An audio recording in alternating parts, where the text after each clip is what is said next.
जय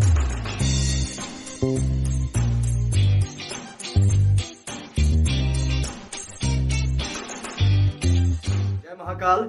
साइंस के इस क्लास में आपका स्वागत है। आज हम सीखने वाले हैं आनुवांशिकता एवं जैव विकास के बारे में। ये बायोलॉजी का क्लास है और क्लास 10th के लिए बनाया गया है, बोर्ड एग्जाम के लिए स्पेशल तौर से। ठीक है, तो इस पे आप ध्यान दीजिए कि आनुवांशिकता एवं जैव विकास। ठीक है, तो सबसे पहले हम बात ये करते हैं कि आनुवांशिकता किसे कहते हैं। ठीक है, ये पहला आपका क्वेश्चन बनता है कि आनुवांशिकता किसे कहते हैं। आनुवांशिकता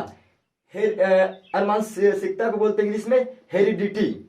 हेरिडिटी, कहीं कहीं पे हेरिडिटी लिखा होता है, कहीं कहीं पे हेरिडिटी लिखा होता है। होता क्या है? हेरिडिटी होता है। ठीक है, आनुवांशिकता। ठीक है, देखिए आपने होगा देखा कि जब कभी गांव में जन्म होता है किसी छोटे बच्चे का, तो अड़ोसी पड़ोसी जो होते हैं गांव के बगल बगल के, वो लोग क्या कहते हैं कि इसका नाक इसके दादा का है, दादा जैसा मैच कर रहा है, इसका कान इसकी मम्मी जैसा है, इसका आवाज इसके पापा जैसा है, बाल इसके नाना जैसा है। तो ऐसा क्यों कहते हैं? वो लक्षण सच में उसमें प्रदर्शित होता है, इसलिए कहा जाता है।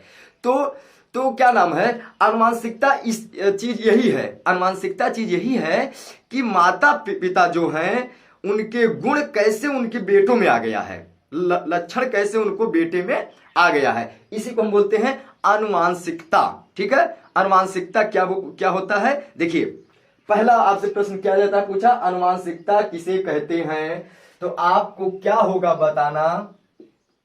माता पिता एवं अन्य पूर्वजों, माता पिता एवं अन्य पूर्वजों का लक्षण उनके संतानों में अवतरित होना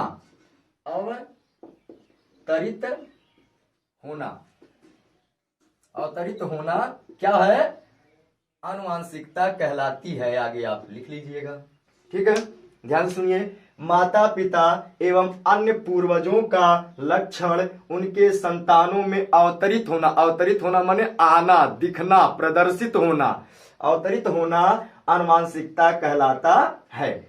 ठीक है, चाहे माता पिता का गुण उसके आए, अन्य पूर्वज, जैसे माता पिता के भी तो माता पिता होंगे, जैसे आपके मम्मी के माता पिता नाना नानी हैं, आपके पिताजी के माता पिता आपके दादा दादी जी हैं। ठीक है, तो इसी टाइप से उनके भी गुण तो आ जाते हैं कभी कभी बच्चों में। ठीक है, तो इसीलिए यहां पर है बना कि माता पिता एवं अन्य पूर्वज, मतलब उनके पूर्वज का लक्षण उनके संतानों में अवतरित होना माने दिखना होना क्या कहलाता है? आनुवांशिकता कहलाता है। राइट, बात आगे समझ में? आगे बढ़े।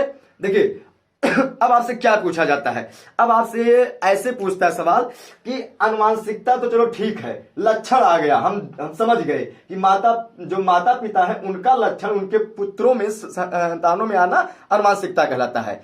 लेकिन इस पूरे मैटर का अध्ययन किसमें होगा?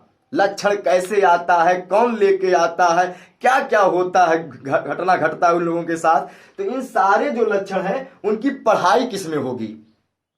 ठीक है, उनकी अध्ययन किसमें जाएगा किया? तो आनुवांशिकता का अध्ययन किसमें होता है? आनुवांशिकी में होता है। आनुवांशिकता का अध्ययन किसमें होता है?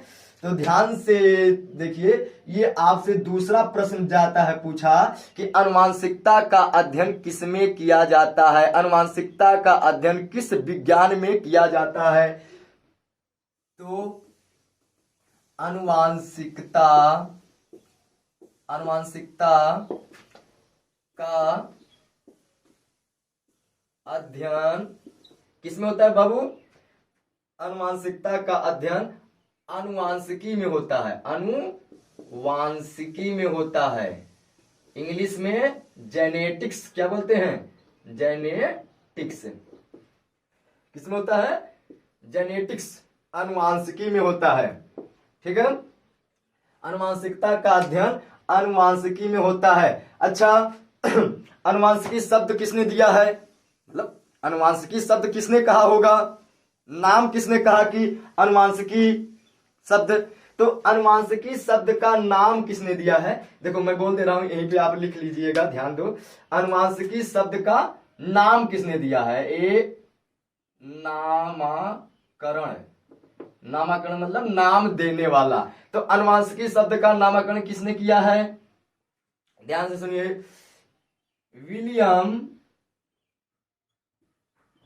William Bateson. किसने किया है? विलियम बेटसन ने किया था 1926। तो नामकरण किसने किया है? विलियम बेटसन ने किया है 1906 ईस्वी में। ठीक है। आनुवांशिकता का अध्ययन हम सब करते हैं किसमें? अनुवांशिकी में। ठीक है। और अनुवांशिकी नाम किसने दिया है? विलियम बेटसन ने दिया था 1906 ईस्वी में। ठीक है। अब इसके बाद आपसे पूछा क्या जाता है? इसके बाद आपसे यह पूछता है कि अनुवांशिकता के जनक कौन है? देखिए, ये अनुवांशिकता का अध्ययन होता है। अनुवांशिकी में नाम किसने दिया? William Bateson. याद करिए, अनुवांशिकता के जनक, अनुवांशिकता के, देखो जनक यहां पे लिख दे रहे हैं, अनुवांशिकता के जनक। जनक माने फादर जी, अब्बू जान। तो अनुवांशिकता के जनक कौन है? अनुवांशिकता के जनक कौन है? ग्रेगर जॉन मेंडल जी। कौन है? Gregor John Mendel. Gregor John Mendel. हाँ, अनुवांशिकता के जनक ग्रेगर जॉन मेंडल। और अनुवांशिकी का नामकरण किसने किया? विलियम बेटसन ने किया। ठीक है। अब आगे ये देखते हैं कि ठीक है, इतना बात समझ में आया? चलिए आगे देखते हैं। इसकी शॉर्ट लीजिए इसका एक बार, फिर आगे समझाया जाए। चलिए देखिए,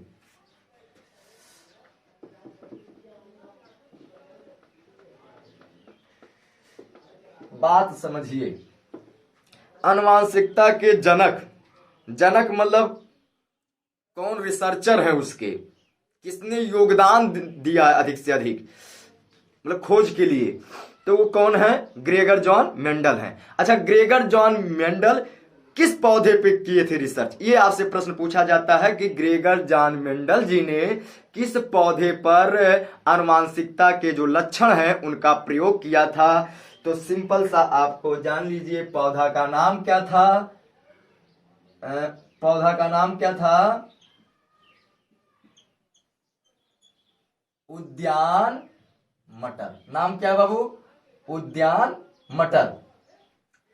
उद्यान मटर। उद्यान मतलब बगीचे वाला मटर। कौन सा मटर? उद्यान माने कौन सा? बगीचे वाला मटर, उद्यान मटर। और इसका साइंस नाम क्या है, वैज्ञानिक नाम क्या है? Pisum sativum. क्या नाम है? Pisum sativum. Sativum, Pisum sativum. ठीक है, पाइसम सेटाइवम। देखिए, कभी कभी ऐसा होता है कि उद्यान मटर ना दे करके वो ऑप्शन में यही लिख देता है उसका, ठीक है, वैज्ञानिक नाम ही लिख देता है। ये आपका हिंदी नाम है, ये आपका कौन सा नाम है? वैज्ञानिक नाम है। ठीक है, तो आप दोनों जानिए। पौधा कौन सा था? उद्यान मटर। इसका साइंस नाम क्या है? Pisum sativum. क्या नाम है? पाइसम सेटाइवम, उद्यान मटर। ठीक है। अब देखिए, उद्यान मटर में उन्होंने कुल कितने लक्षण लिए थे? उद्यान जो था मटर, इसमें उन्होंने कुल कितने लिए थे लक्षण? उद्यान मटर में कुल कितने लक्षण लिए थे? तो टोटल कितने लिए थे लक्षण? 7 लक्षण लिए थे। टोटल कितने लक्षण लिए थे? 7 लक्षण लिए थे।